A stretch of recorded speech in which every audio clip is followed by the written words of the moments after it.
ನಮಸ್ಕಾರ ವೀಕ್ಷಕರೇ, ತಮ್ಮೆಲ್ಲರಿಗೂ SRG5 ಯೂಟ್ಯೂಬ್ ಚಾನಲ್ಗೆ ಸ್ವಾಗತ. ನಿನ್ನೆ ಪಾಕಿಸ್ತಾನದಲ್ಲಿ ಸೀಸ್ ಫೈರ್ ಕದನ ವಿರಾಮದ ಬಗ್ಗೆ ಮಾತುಕತೆ ನಡೀತಾ ಇತ್ತು.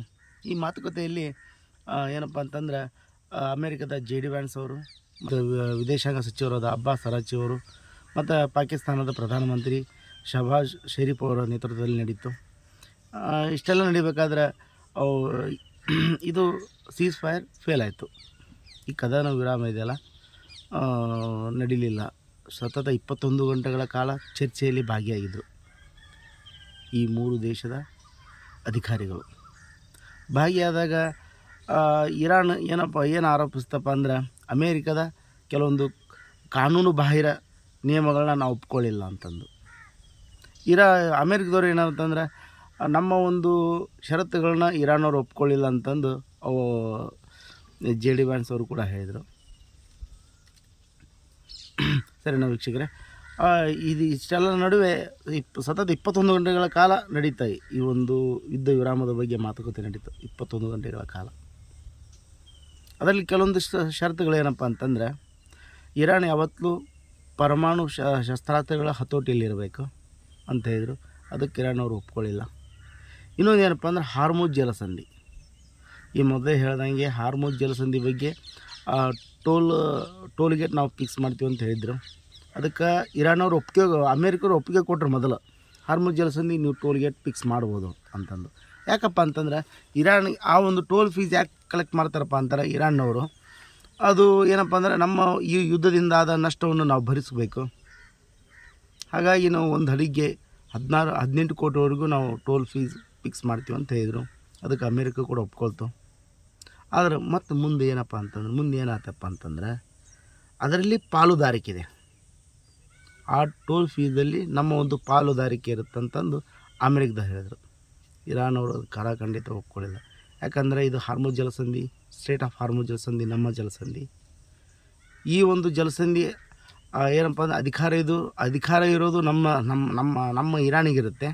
ಹಾಗಾಗಿ ನಿಮ್ಮ ಒಂದು ಈ ಮಧ್ಯಸ್ಥಿಕೆ ಬೇಡ, ನಿಮ್ಮ ಒಂದು ಈ ಪಾರ್ಟ್ನರ್ಶಿಪ್ ಬೇಡ ಅಂತಂದು ಕುಲ್ಲಾಗಿ ಹೇಳಿ ಅದನ್ನು ಕ್ಯಾನ್ಸಲ್ ಮಾಡಿದರು ಸ್ನೇಹಿತರೆ. ನೋಡಿ, ಇದರಲ್ಲಿ ಯಾರು ತಪ್ಪು ಯಾರು ಸರಿ ನಿಮಗೆ ಬಿಟ್ಟು ವಿಚಾರ. ಯಾಕಂದರೆ ಅಮೇರಿಕದವ್ರನ್ನ ಇರಾನ್ನವರು ಯಾವತ್ತೂ ನಂಬೋದಿಲ್ಲ. 1979 ನಂತರ ಇದು ಸಭೆ ನಡೆದಿದ್ದು, ಮುಖಾಮುಖಿಯಾಗಿ ಸಭೆ ನಡೀತು. 1979 ನಂತರ ಇದು. ಯಾಕಂದರೆ 1970 ಮುಂಚೆ ಎಲ್ಲ ಅಮೇರಿಕ ಒಂದು ಏನಂತಾರೆ ಅಲ್ಲಿ ಪೆಟ್ರೋಲ್ ಡೀಸೆಲ್ ಎಲ್ಲ ಅವರ ತೆಗಿತಾಯಿತ್ತು. ಅವರು ಒಂದು ಕಂಪ್ನಿಗಳನ್ನ ತೆಗಿತಾಯಿತ್ತು. ಬ್ರಿಟನ್ ಅಮೇರಿಕ ಕೂಡ ತೆಗಿತಾಯಿತ್ತು. ಅಲ್ಲಿ ಒಂದು ಕ್ರಾಂತಿ ಆಯಿತು. ಏನಪ್ಪ ಅಂತಂದರೆ ಇನ್ಮೇಲೆ ಏನೇ ಇದ್ದರೂ ಪೆಟ್ರೋಲ್ ಡೀಸೆಲ್ ನಾವೇ ತೆಗಿತೀವಿ, ಅದರ ಬಂದಂಥ ಲಾಭ ನಮ್ಮ ಇರಾನಿಗೆ ಇರುತ್ತೆ ಅಂತ ಒಂದು ಇಸ್ಲಾಮಿಕ್ ಕ್ರಾಂತಿ ಆಯಿತು. ತದನಂತರ ಇರಾನ್ ಒಂದು ಸ್ವತಂತ್ರ ದೇಶ ಅಂತ ಗುರುತಿಸ್ಕೊಂತು. ಸರಿನಾ ವೀಕ್ಷಕರೇ? ಸರಿ, ಅದೊಂದು ಟಾಪಿಕ್ ಇರಲಿ.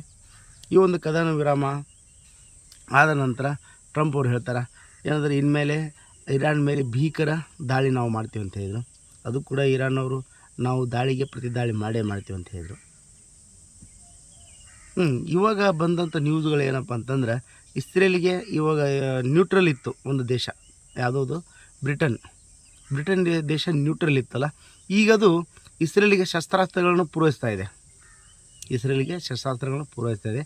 ಮತ್ತು ಇನ್ನೊಂದು ಇರಾನಿಗೆ ಕೂಡ ಈಗ ಆಲ್ರೆಡಿ ರಷ್ಯಾ ಕೂಡ ಓಪನ್ ಆಗಿ ಹೇಳ್ತಿ. ರಷ್ಯಾ ಕೂಡ ತಂತ್ರಜ್ಞಾನವನ್ನು ಏನಪ್ಪ ಅಂತಂದರೆ ಅಮೇರಿಕದ ಸೇನಾನೆಲೆಗಳು ಎಲ್ಲಿದ್ದಾವೆ ಅಂತಂದು ಅದು ಕೂಡ ನಿಖರವಾಗಿ ಕೊಡ್ತಾಯಿದೆ. ಇನ್ನೊಂದು ಚೀನಾ ಕೂಡ ತನ್ನ ಶಸ್ತ್ರಾಸ್ತ್ರಗಳನ್ನ ಪೂರೈಸ್ತಾ ಇದೆ ಇರಾನಿಗೆ. ಯುದ್ಧ ಏನಾಗುತ್ತೋ ನೋಡೋಣ, ಯಾವ ಥರ ರೀತಿ ಆಗುತ್ತೋ ಗೊತ್ತಿಲ್ಲ ಸ್ನೇಹಿತರೆ. ಆದರೆ ಇರಾನ್ನವರು ಕಾಲಂತೂ ಹಿಂದೆ ಹೇಳಲ್ಲ ಅಂತ ಹೇಳ್ತಾ ಇದ್ದಾರೆ. ನೋಡೋಣ ಮುಂದೆ ಏನಾಗುತ್ತೋ ಗೊತ್ತಿಲ್ಲ. ಯುದ್ಧ ಅಂತ ಆಗುತ್ತೆ, ಅದು ಭಯಂಕರವಾಗುತ್ತೆ ಅಂತ ನನ್ನ ಅನಿಸಿಕೆ. ಇದರಲ್ಲಿ ಎಷ್ಟು ಜನ ಸಾಯ್ತರೋ ಬಿಡ್ತಾರೋ ಗೊತ್ತಿಲ್ಲ. ಆದರೆ ಇನ್ನೊಂದು ಏನಪ್ಪ ಅಂತಂದ್ರೆ ಈ ಒಂದು ಕದನ ವಿರಾಮದ ಮಧ್ಯಸ್ಥಿಕೆನ ಪಾಕಿಸ್ತಾನ ವಹಿಸ್ಕೊಳ್ಳೋ ಬದಲು ನಮ್ಮ ಇಂಡಿಯಾ ವಹಿಸ್ಕೋಬೇಕಿತ್ತಂತ ನನ್ನೊಂದು ಅನಿಸಿಕೆ. ಯಾಕಂದರೆ ಇಂಡಿಯಾ ಆಲ್ರೆಡಿ ಈಗ ಇಸ್ರೇಲ್ ಕೂಡ ತುಂಬ ಹತ್ತಿರ, ಅಮೇರಿಕ ಕೂಡ ತುಂಬ ಮಾತುಕತೆಯಲ್ಲಿ ಹತ್ತಿರ ಇದೆ. ಮತ್ತು ಇರಾನ್ ಜೊತೆ ಕೂಡ ಚೆನ್ನಾಗಿದೆ ನಮ್ಮ ಇಂಡಿಯಾ ವಹಿಸ್ಕೊಂಡಿದ್ರೆ ಇನ್ನೂ ತುಂಬ ಚೆನ್ನಾಗಿರ್ತಿತ್ತು. ನನ್ನ ಅನಿಸಿಕೆ ಹಂಗಿದೆ. ನಿಮ್ಮ ಅನಿಸಿಕೆ ಯಾವ ಥರ ಇದೆ ಅನ್ನೋದ್ರ ಕಮೆಂಟ್ ಮುಖಾಂತರ ತಿಳಿಸಿ. ಯಾಕಂದರೆ ಇದೊಂದು ಒಳ್ಳೆಯ ಸಮಯ ಇದು. ನಮ್ಮ ಇಂಡಿಯಾಕ್ಕೆ ವಿಶ್ವಗುರು ಆಗೋಕ್ಕೆ ಒಂದು ಒಳ್ಳೆಯ ಸಮಯವಿತ್ತು. ಮುಂದೆ ನೋಡೋಣ, ಮುಂದೆ ಸಿಗಬಹುದು. ನಿಮ್ಮ ಅನಿಸಿಕೆ ಕಮೆಂಟ್ ಮುಖಾಂತರ ತಿಳಿಸಿ ಸ್ನೇಹಿತರೆ. ಇಂಡಿಯಾ ಇದ್ರ ಬಗ್ಗೆ ವಹಿಸ್ಕೋಬೇಕಿತ್ತೋ ಬೇಡೋ ಇಲ್ಲವೋ ಅನ್ನೋದ್ರ ಬಗ್ಗೆ. ಇಷ್ಟೆಲ್ಲ ನೋಡಿದ್ರಲ್ಲ ವೀಕ್ಷಕರೇ, ಈ ಕದನ ವಿರಾಮ ಫೇಲ್ ಆಯಿತು. ಮತ್ತು ಮುಂದಿನ ನಡೆ ಯಾವ ಥರ ಆಗುತ್ತೆ ಅನ್ನೋದ್ರ ಬಗ್ಗೆ ಮತ್ತೆ ಮುಂದಿನ ತಿಳಿಸೋಣ. ಎಲ್ಲರಿಗೂ ನಮಸ್ಕಾರ.